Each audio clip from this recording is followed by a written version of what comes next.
one guy out there that's talking a lot of shit, and his name is Ilia Topuria. Is there any chance of that, Ali? Brother, at the end of the day, you know, honestly, like, I don't understand this guy. Like, he's just, in my opinion, just be yourself. Like, just, you have to be yourself. Like, you know, and I think, you know, I met this guy before. He's like a decent guy, honestly. Like, he's like nice, but in a way, like, we get this thing from him, like, you know, you went there, you haven't even defended your title once. You understand? Islam defended 4 times. You know, have a couple of fights. Islam will fight him. It's no problem. But in a way, why Islam? What Islam have benefit of beating Ilia Topuria? Ilia Topuria is going to come out and say that because he wants that fight. Could you imagine if Ilia Topuria was afforded the ability to go up and become a 3-weight division champion? Again, I say it all the time. No one's ever done that. And I don't think that's what's going to happen here just yet. After his dominant win at UFC 322, Islam Makhachev is focused on defending his welterweight title as many times as possible, but rumors about his next opponent continue to swirl. Many fans want to see Ilia Topuria move up to face him, but several fighters and analysts believe it would be a lose-lose situation for Islam. Kamaru Usman argues that Islam gains nothing from fighting a smaller opponent coming up from featherweight, saying Ilia hasn't even defended his lightweight belt yet. He believes a win over Topuria does nothing for Islam's legacy, while a loss would look bad since Ilia is naturally much lighter. To foresee Ilia Topuria coming up to welterweight, potentially winning the title and staying and just defending against welterweight? No. No, we don't see that. No. You know, and he just growing into the lightweight division. And so we don't see that. Of course, it would be just for what? To make a humongous fight for the company, a big fight for the company. And yeah, but the thing is just for that. It's for the entertainment purpose of that fight happening. But in that case, what does Islam have to gain from that? Islam just put the work in and grew into this division and went out there and dominated the current champion. What does he gain from fighting Ilia Topuria, who was a featherweight, moved up to lightweight, and now moving up to welterweight? Really nothing to gain except all to lose. If something goes wrong and you lose, you lost to a featherweight. No secret. I love Islam. And I'm close with all those guys over there, Khabib and Zuba and Usman and Umar. I like those guys. I really do. And also with Rizvan and Ali working with the mix, there's no animosity here. There's no bad blood, just competition. We do this for free in the gym every day. Now, for us to go out there and just entertain the masses, I love it. I think it will be great. Now, on fight week and fight night, we're staring at each other, knowing that we are going to have to punch each other.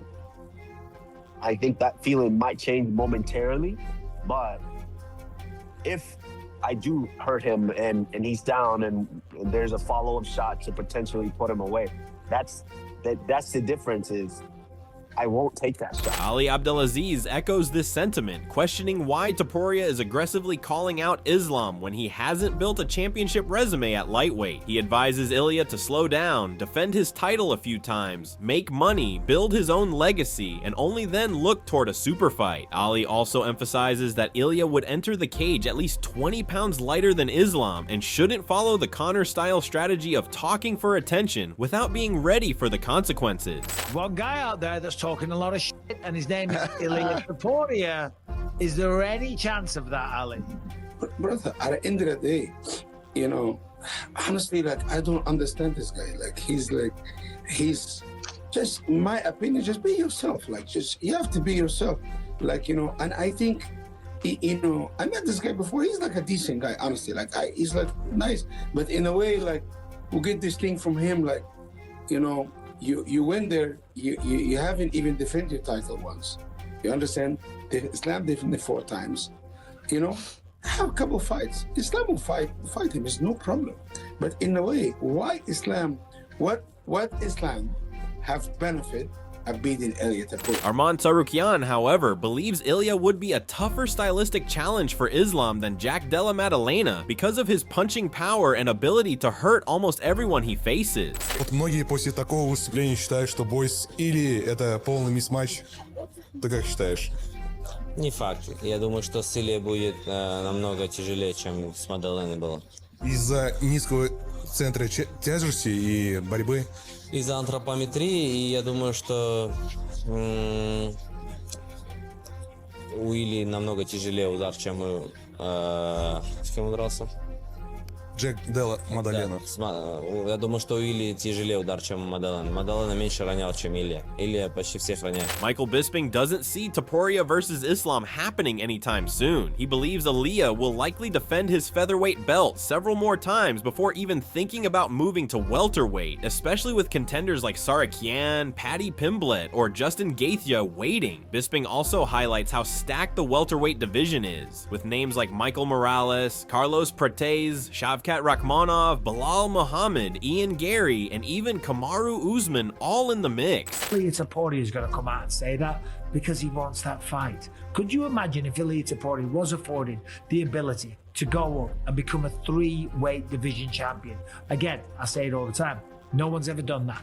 And I don't think that's what's going to happen here just yet. I think Ilia's going to defend. We don't know who it's going to be. Could be Arman Tsarukyan because he's fighting next week in Qatar. It could be Paddy. It could be Justin Gaethje. But he's got to fight one of those. And he's probably going to defend a couple more times as well before he even thinks about going up to welterweight. Look at welterweight. I mean, what is going to happen there? Because the welterweight division is ridiculous right now. Of course, Michael Morales has a claim to fight for the belt because he's 19-0. He's undefeated and just knocked out Sean Brady. You've got Carlos Prates that just sparked out former champion Leon Edwards in devastating fashion. Did something that no one's ever done to Leon Edwards. So he's got a shot. You've also got Shavkat Rakhmonov that was the #1 contender, but then he got injured. You've got Bilal Muhammad going up against Ian Gary. Ian Gary's making a lot of noise saying that he wants to fight for the belt as well.